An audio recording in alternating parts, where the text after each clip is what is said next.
আসসালামু আলাইকুম। সূরা আল ইমরানের ১৩৪ নম্বর আয়াতটি খুব সুন্দর একটি আয়াত। এখানে মুমিনদের ৪টি ইম্পর্টেন্ট গুণের কথা বলা হয়েছে, যারা আল্লাহর প্রিয় বান্দা হিসেবে গণ্য হবে।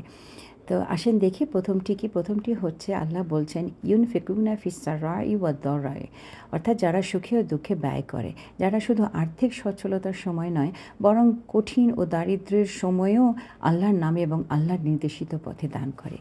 দ্বিতীয় যে গুণটির কথা বলা হচ্ছে, সেখানে আল্লাহ বলছেন আল কাযিমিন আল গায়দ, অর্থাৎ ক্রোধ বা রাগ সংবরণ করা। কারোর প্রতি রাগ হওয়াটা খুবই স্বাভাবিক, কিন্তু ইসলাম চায় রাগ প্রকাশ না করে তা কন্ট্রোল করতে। এটা আত্মসংযম ও হৃদয়ের প্রশান্তির চিহ্ন। প্রিয় নবী সাল্লাল্লাহু আলাইহি ওয়াসাল্লাম বলেছেন, সবচেয়ে শক্তিশালী সেই ব্যক্তি যে রাগের সময় নিজেকে সংযত রাখতে পারে।